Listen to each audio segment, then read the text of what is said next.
Јас сум повторно тука да ве однесам во светот на джентлмените, светот на добрите навики и светот на хедонизмот. Денес со мене ќе имам чест да разговарам со еден вистински хедониста и джентлмен во секоја смисла на зборот.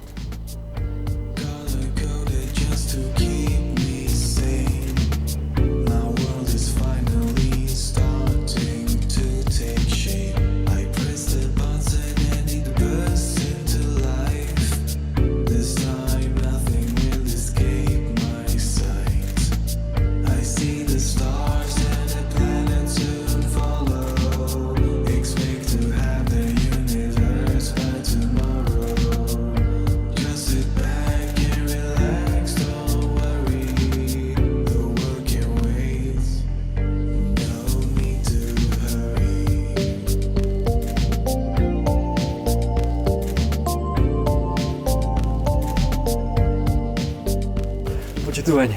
Почитување, да. Како сте? Добро, одлично. Баш ми е драго. Добар? Одлично, да. Вистинскиот джентлмен секогаш ги става другите пред себе. Вистински хедониста и джентлмен во секоја смисла на зборот. Дане, како си? Официјално. Официјално супер. Баш ми е драго. Има една изрека во понов тренд, не сум добар. А за да испровоцираш како не си Како добар. не си добар? Одличен. Одличен сум, да. Тоа е тоа. Дане, важи за човек кој што долги години во Скопје го диктираше ноќниот живот, беше угостител и беше газда, да кажам, на еден од најдобрите кафичи во Скопје. Што мислиш, што се има променето помеѓу тој живот тогаш и урбаниот живот сега? Ох, многу работи. Да. Меѓутоа, ако го абстрахираме овој дел во периодот на пандемијава, мислам дека Скопје беше еден од најубавите градови во бивши југословенските простори и важеше за град кој што имаше 24 часовна журка, забава, каде што до раните утрински часови се завршуваше на бурек, на чорба на такви работи, потоа се одеше дома или на работа, кој како може да издржи. Што знам, се случија многу работи, но пред се мислам дека најголем проблем е дека имам чувство некако дека луѓето се оттуѓија едни од други, што од домашни, што од економски проблеми.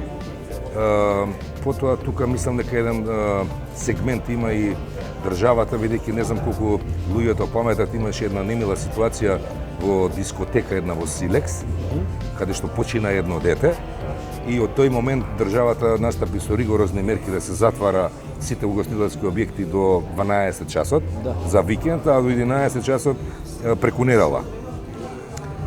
И тоа во компилација со економските случувања придонесе да луѓето некако се повлечат и со резерва да живеат понатаму. Така да мислам дека тоа е главниот елемент. Иако јас кога разговарам на оваа тема со мои пријатели, на првостепено го ставаат економскиот дел, меѓутоа ја не би се сложил за тоа заради тоа што претпоставувам дека еве нека сме и 1,5 милиони. Не знаеме колку сме, ќе се преброиме. Ќе се преброиме. Ќе се преброиме навргу. Меѓутоа сметам дека 1% од тие луѓе се во можност економска. Тоа е значи негде околу 1500 луѓе. Со обзир ако земеме дека во главниот град зборам функционираат колку десетина локала вкупно, што од аспект на ноќен живот, што од аспект на ручек време, мислам дека има доволно капацитет на луѓе, меѓутоа луѓето како да некако се повлекува сами во себе. Мислам дека тоа е една од причините. Да, се сложувам со тоа. Поготово за помалите градови. Во помалите градови ноќниот живот малте не и да е умрен, можам да кажам. Не, во помалите градови има друга проблематика. Во помалите градови луѓето се оцелија. Да, нема ни луѓе, нема ни за кого да работат, дефинитивно. Да, не, ти си човек кој што ужива, дефинитивно ужива во добрите работи. Добар часовник, добар автомобил, добра пура, добра пијачка. Како човек како вас го разбира хедонизмот? Лично за мене врв на хедонизмот е добро патување и добро јадење. Па потоа доаѓаат оние асесорис, странски да кажеме, тие придружни елементи како што се часовник добар, добра пура, добар автомобил, па јас на времето преферирав и добар моторцикл. Така да, од сите тие би ги издвоил добро патување и добра храна. Имате омилена дестинација за патување? Да ти кажам наискрено, екзотичните земји ме привлекуваат многу, меѓутоа јас имам такво мислење дека секое место е убаво да се посети и што повеќе места посетиш, толку си побогат во животот. Да. Значи, јас би го измерил богатството во животот не преку пари, пошто парите се минлива и менлива категорија, меѓутоа патувањата и добрата храна, па потоа добар пијалок, добро вино, добра пура со добар коњак, мислам дека е тоа нешто што останува за цел живот. Дане, дефинитивно имате интересна животна приказна. Една од работите кои што не ги знаев е дека во еден момент од животот сме биле и колеги, зборувам за актерството. Дали може малку околу тоа? Мислам дека би било интересно за слушање. Па јас бев член на детска радиодрама, така се нарекуваше тогаш, проект во склоп на македонската радиотелевизија. Поминав прилика некои десетина преубави години од моето детство, врзано со адолесценцијата. Имав прекрасни луѓе околу мене, имавме режисер, почината е Славица Тодорова. Многу убав дел од мојот живот на кој што со задоволство евоцирам спомени. Меѓутоа, како да кажам, заради сплет на околности не продолжи понатака. Јас често знам да кажам без ризик нема награда. Мислам дека сте човек кој што сака да ризикува затоа што имате успеано доста во животот на различни полиња. Сакате ли да ризикувате? Во право сум за ова или не? Апсолутно си во право, меѓутоа јас би додал ризик да, бидејќи без да ризикуваш нема шанси да видиш дали нешто можеш во нешто да успееш или да добиеш. Меѓутоа би додал дека добар е пресметаниот ризик. Значи не ризик со глава во зид да удираш, Да. значи да пресметаш прво, а инаку поготово во нашиве околности во кои што живееме, без да ризикуваш, не можеш да знаеш дали ќе добиеш или не. Точно. За жал живееме во такви услови, во такви околности, да практично се е ризик. А имате ли некаков двигател останат од дедо, од татко, некоја поговорка што ви останала вам и што ве води во животот понатаму? Имам две поговорки кои што сметам дека се окей. Едната малку не е окей, не знам дали, ама ќе ја кажаме ви пред камери. Првата е да си чесен, втората е да си благороден, а третата, таа била молба од татко ми, никогаш да немам никаков бизнес во врска со државата. Паметен човек.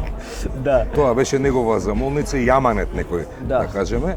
Јас не додржав, за жал бев инволвиран и во работа, а меѓутоа разликата е тоа што он ми викаше никогаш да немаш економска поврзаност со државата, за разлика од тоа ја направив компилација, па работев еден извесен период ангажиран од државата. И со тоа. За човек како вас, кои се вистинските вредности во животот? Според вас нормално. Па, највистински вредности е највистинска вредност во животот уствари, преку која што и се потврдува дали некој човек е правилно реализиран или не, е семејството. Да. Се потекнува од семејството. Колку ти е семејството подобро, да речеме стабилизирано, потоа луѓето околу себе кои што ги креираш како пријатели, мислам дека тоа е една од најголемите вредности што човек може да ја има. Ти благодарам. Добрите навики се нешто на што работиме целиот живот, затоа што секогаш можеме да бидеме подобра верзија од себе. Еден од најдобрите начини да го правиме тоа е да читаме и во книгите да ги бараме одговорите по кои што трагаме постојано. Затоа читајте и трудете се да бидете подобра верзија од себе.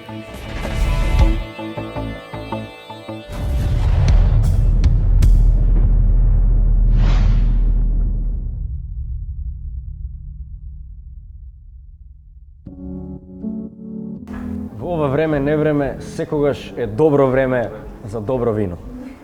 Дане, на здравје. Да сме живи и здрави. Да сме живи и здрави. Како искусен џентлмен, што за вас представува самиот поим џентлмен? Пак ќе се поврзам на претходно кажаното, кога кажав кои се најголемите вредности, кога на прашањето кои се најголемите вредности, на тие два квалификатива, пред се треба да си чесен, потоа благороден и да имаш одреден свој индивидуален стил. да ги Свој печат. почитуваш, да се почитуваш прво самиот себе си, па потоа семејството и сите останати. Зашто кажувам прво самиот себе си, бидејќи ако не се почитуваш самиот себе си, не можеш да ги почитуваш ни другите. Ако не се сакаш себе си, никако ни другите. Дефинитивно. Така да мислам дека тоа се тие квалификативи кои што треба да ги има еден прав джентлмен. И потоа се она останато што доаѓа со нормите на животот. А сметате ли дека има джентлмени во бизнисот, затоа што сте и доста признат бизнисмен кај нас? Во тие прљави игри, Балкани да речем, би така натаму. Интересно прашање. Кога би сакал да кажувам паушално, најверојатно би кажал да, меѓутоа интимно во себе мислам дека нема, дека сите глумат джентлменство, меѓутоа во позадина нема ни дж од джентлменство. Може би негде во европско-светските ситуации и компании големи да се пронедат и такви компании и во склопот на бизнисот, нели? Меѓутоа генерално порвата конкуренцијата мислам дека остава многу мал простор да има джентлменство во бизнисот. Да, па затоа и ме Тоа е мојот впечаток. Така, работата е стресна, дефинитивно живееме во едно брзо време, нели? Што ве опушта? Како знаете да се опуштите во текот на денот или на крајот од денот, можеби? Ме опушта најмногу од све дружењето со семејството. Бидејќи опуштен човек генерално не може да биде ако нема добар фидбек од страна на семејството. Да. Јас за среќа имам прекрасно семејство, имам жена која што секогаш во сите мои одлуки стои позади мене, сопруга, децата исто, меѓутоа, знаеш, впрочем постои онаа изреката позади секој успешен маж мора да има и добра сопруга. Да. И обратно, нели?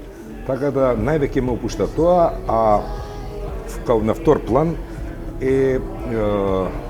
имам преубав двор во кој што знам многу често да медитирам со добра чаша вино и пура. А слушаш ли музика? Уживаш ли од добра музика? Да ти кажам најискрено, во минатото, да речеме предно 15 на години, сум бил голем љубител и сум слушал дома музика, имам така не многу значајна, меѓутоа имам одредена колекција. Меѓутоа, морам да признам дека во последните отприлика 15 можеби години, како да го изгубив слободното време за слушање музика и читање на добра книга. И како трето, бидејќи потекнувам од актерството, на времето знаев да поидам во театар, барем 2 пати месечно, меѓутоа за жал времето и ангажманот во бизнисот се помалку и помалку даваше време за тоа, а посебно за театарот морам за жал да констатирам дека сега еве имам слободно време, меѓутоа нема кај да Нема одам. театар, да. Да. За жал. Да, морам тоа да го потенцирам, негувате добри навики и одете во театар. Театарот е навистина една добра работа, јас си слегувам од театар и тоа е тоа што се почесто гледам дека луѓето се враќаат во театар. Ние ги вративме младите во театар и тоа е добро, но еве ми е мило кога ќе слушнам и од луѓе кои што оделе порано во театар, гледам дека кога ја направиле паузата им фали театарот и тоа е добро да се слушне, навистина. Види, мене лично ми бил театарот втора или трета љубов. И еден од методите за релаксација ми бил и посета на театарот. Да. Меѓутоа, за жал, во пандемијава, па да не збориме, меѓутоа, за жал, кај нас многу надолен тренд на посетата на театарот, а можем да кажем и од другата страна многу малку проекти имаше. Да. За жал. Да. Тоа воопшто не е убаво, заради тоа што театарот, културата се едни од основните столови за човечките вредности во едно општество. Да, и квалитетот на самото општество, градењето. Да не вие потекнувате од една генерација која што имаше многу повеќе џентлменски манири него ли новите генерации. Ако се сложувате со ова, каде мислите дека се изгубија тие работи? Што се случи? Мислам дека главен момент, можеби сум досаден, меѓутоа мислам дека главен момент е домашното воспитување. Во секој случај. Ние прерипавме, според мене, еден период од развојот на општеството, значи го испуштивме моментот на капитализам предовме во социјализам, се опуштивме, живеевме релативно добро сите, меѓутоа по распаѓањето на Југославија и по пропаѓањето на тој комунизам, да кажеме, ние се вративме чекор назад во капитализам, каде што луѓето се изгубија, почна таа ненормална трка по пари, ненормална трка по материјално и по автоматизам, што има таква трка, родителите немаат доволно време да ги воспитуваат своите деца, онолку колку што треба, и тоа се според мене тоа е главната причина за таа разлика. Да. Кога ќе погледнете наназад на годините, кога ќе го погледнете младиот Дане, што мислите дека било клучно за успех во вашиот живот, за успех во бизнисот и се понатаму? Што мислам дека било клучно? Па најклучно мислам дека е желбата, мојата индивидуална желба за просперитет, за работа. Јас секогаш мој лајт мотив било вредно, напорно и долготрајно да работам. За среќа сум имал можност да работам нешто што сакам да работам. Тука е огромната предност. Да. И сметам дека основен клучен момент во развојот е да имате можност да го работите она што сакате да работите. Ако сте приморани заради екзистенција или било која друга причина да работите нешто што не ви се допаѓа, тука нема успех. Сакај го тоа што го работиш и не треба да работиш ниту еден ден. Ако го работиш тоа што сакаш да го работиш, ако вредно, честно и напорно работиш и се трудиш, успехот не може да избега. Сакав да ве прашам пред ете ми избега мислата. Имате ли омилен автомобил во вашиот возен парк или нешто што не сте успеле до сега да го имате, а сакате да го имате? Да се навратиме на автомобилите. Сега за сега мислам дека она што сум го таргетирал и што ми се допаѓало, сега за сега го имам. Имам, како и секој човек, никогаш мислам дека не може да каже дека имал све што сака да има. Може би некој има, не знам, јас бар не. Меѓутоа, неостварена желба ми е да дојдам во позиција и ситуација да купам Бентли. Мислам дека тоа е врвот на хедонизмот во автомобилската индустрија. Мене ми Астон Мартин, Се друго е се убаво, надевам дека нели? заедно ќе ги возиме еден ден, баш ми е драго. Да сме живи и здрави. Да сме живи и здрави. Би сакал, како за крај, да те прашам дали има нешто што би им порачал на младите генерации, затоа што советот джентлмен како вас вреди да чујат, доколку сакаат да чујат, тие што сакаат да чујат, нели? Пак се мислам дека како год да правиме муавет, се врти околу една работа. Би кажал само дека мислам дека оние атрибути за кои што веќе зборевме, значи честност, благородност, упорност и работа. Сето тоа ако го применуваат, значи јас верувам и можам на некој начин глупаво да кажам, гарантирам дека успехот во кој ќе ги задоволиш сите овие елементи не може да те одмине. Така.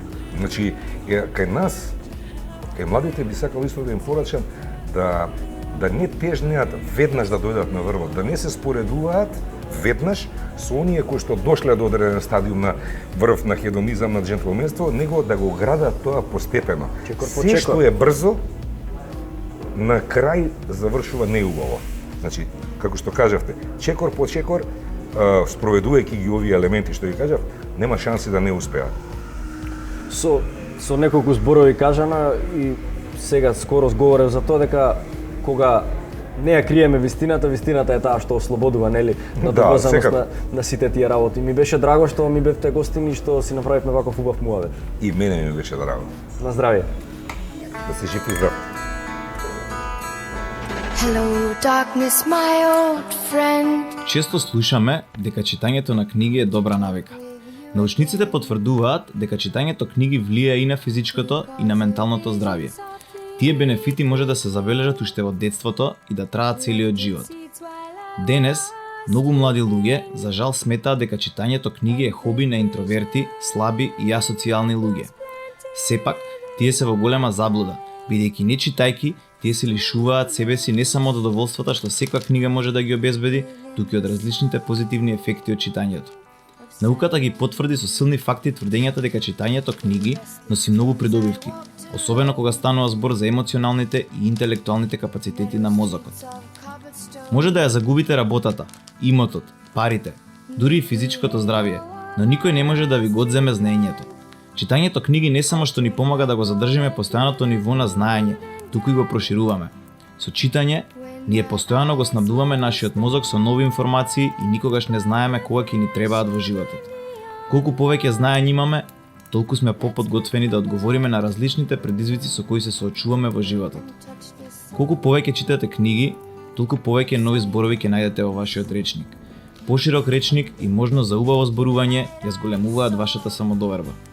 Покрај тоа, добро дефинираниот говор и правилниот изговор на зборовите може да бидат од голема помош во секоја професија. Начитаните луѓе и добри говорници кои можат да зборуваат на разни теми се високо ценети во деловниот свет и напредуваат брзо во кариерата.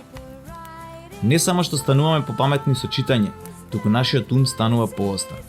Една студија докажа дека читањето книги е важно во животот на секоја личност, од неговото детство до доцните години. Луѓето кои редовно читаат, во текот на животот имаат поразвиени умствени способности и подобро паметење во сите фази од животот.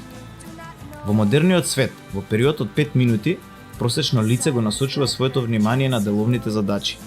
Читајќи мејлови, разговарајќи со пријатели и деловни пријатели, проверувајќи го својот мобилен телефон. Се тоа има значително намалување на нашата продуктивност. Додека читаме книга, се фокусираме исклучиво на приказната, додека се околу нас се чини дека не постои. Доволно е да читате од 15 до 20 минути пред да започнете со работните задачи и првиот ден целосно ќе се изненадите колку е подобра вашата концентрација. Добар роман или интересна стручна книга е одличен начин да се опуштите и ослободите од стресот. Без оглед на тоа колку проблеми имате на работа, во личните односи или во било која друга област од секојдневниот живот, заборавате на секога ќе се нурнете во читање добра книжевна приказна. Со само 6 минути читање интересна книга, го намалувате нивото на стрес за неверојатни 68%.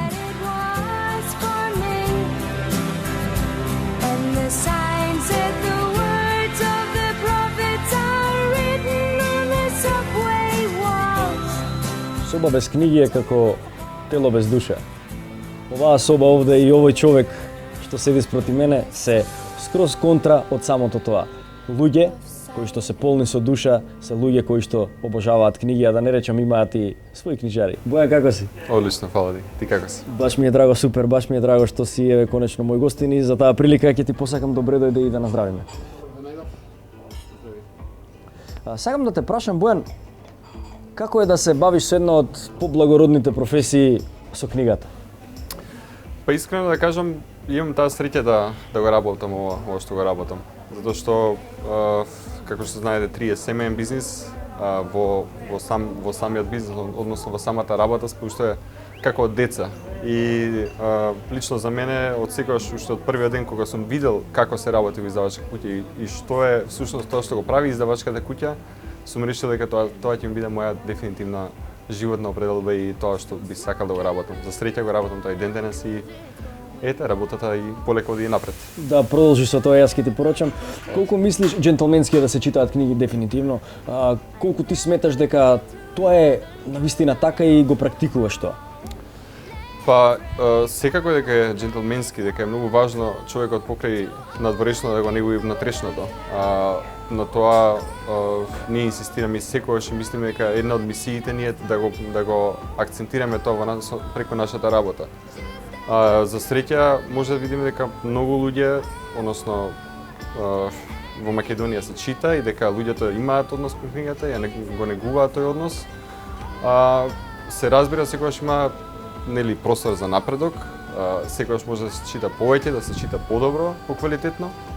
За среќа, среќа по несреќа тоа што за време на пандемијата луѓето навистина најдоа она слободно време што има, го повторно се вратија на книгата и некако ја вратија таа стара навика што се надевам и искрено верувам дека ќе остане дел од нас и понатаму, дека нема да трошиме време на некои непотребни работи, ќе не останат убавите навики и ќе си ги продолжиме понатаму. Викаат дека читањето на книги помага при опуштање и на умот и на телото. Јас тоа можам да го потврдам затоа што секогаш кога ќе земам да читам книга заспивам. Да, шала на страна. Порано заспивам само што ќе земам книгата, но сега со одредено читање на, не знам, 2-3 сати, што и некогаш е многу, навистина сонот ми е многу полесен. Дали тоа тебе ти помага при твојот ментален развој и твоето ментално опуштање? Да, секако. Тоа влијае на сите. И секој си го знае својот биоритм и времето кој е идеалното време за читање. Лично за мене идеалното време е рано наутро, кога се е тихо, кога уште денот не е започнат. Мене книгата ми дава енергија да почнам со денот, да си ги видам приоритетите, да почнам нека убава мисла, да ме инспирира, да ме замисли и некако да ми го дефинира денот. Понатаму се некако се поубаво се одвива. Така што има луѓе што читаат, се разбира, навечер, се осамуваат, односно го наоѓаат мирот тогаш. Се до тоа човек да си стави книгата во секојдневието, да знае дека треба да посвети време на тоа.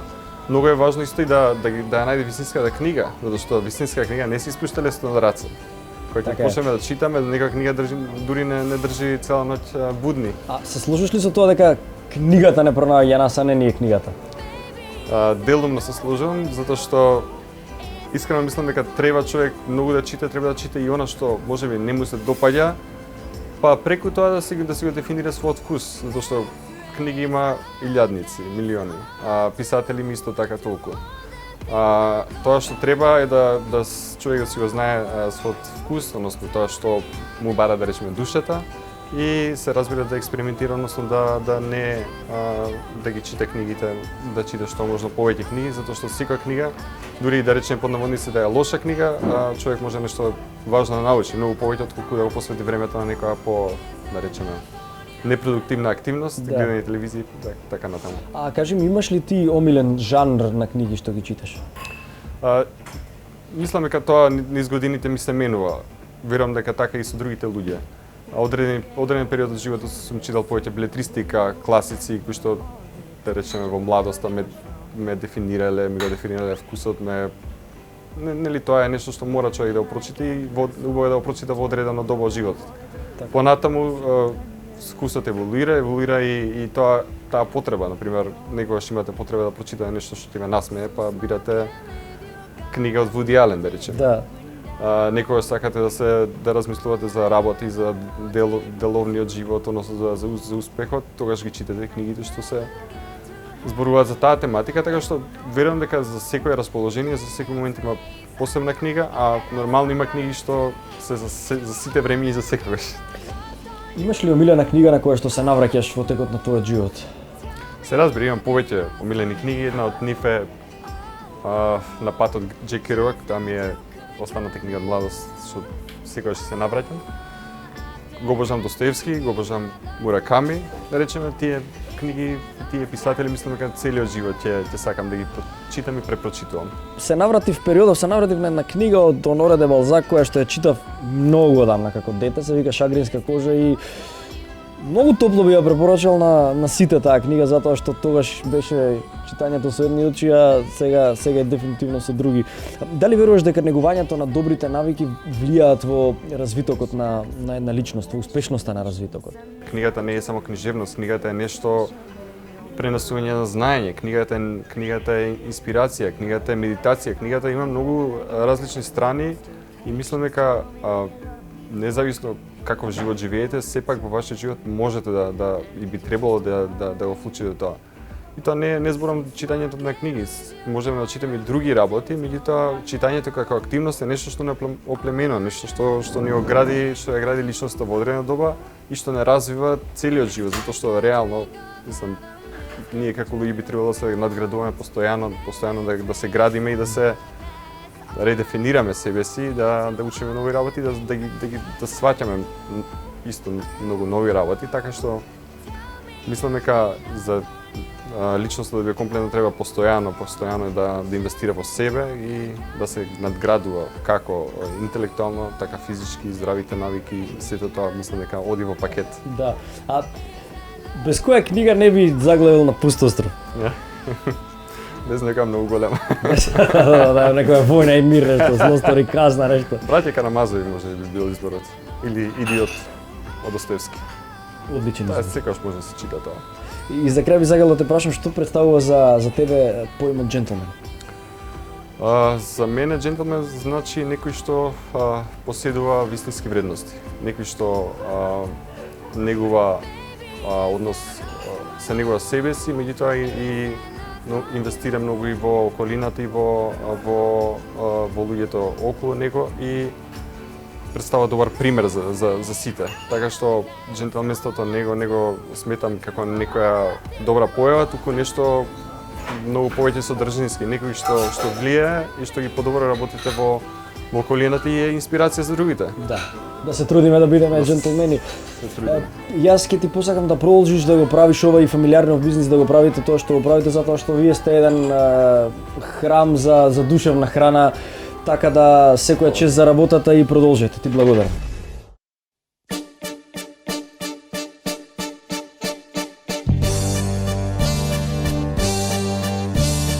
I saw the light on the night when I passed by her window. I saw the flickering shadows of love on her blind. She was my woman. As she deceived me, I watched and went out of my mind. My Delilah.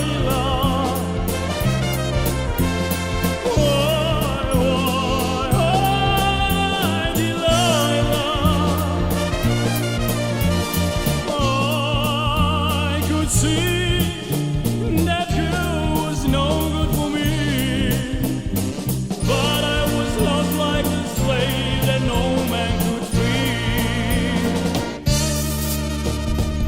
At break of dawn when the man drove away, I was waiting. I crossed the street to her house, she opened the door. She stood there laughing. I felt the knife in my hand and she left no more. My Delilah. Why, Delilah? So before they come to break down the door, forgive me, Delilah, I just couldn't take anymore.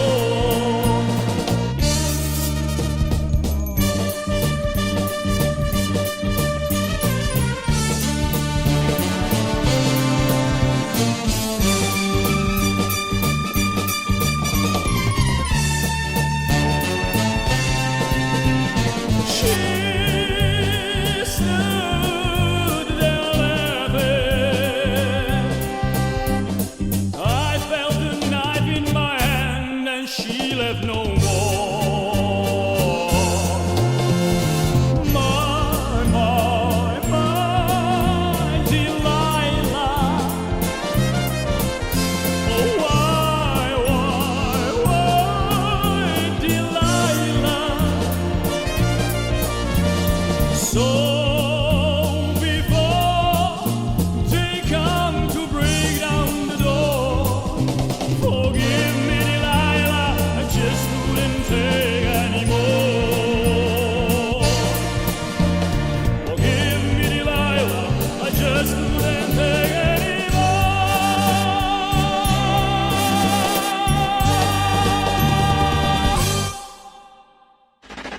Негувајте добри навики, читајте добри книги и гледајте Джентлмен магазин.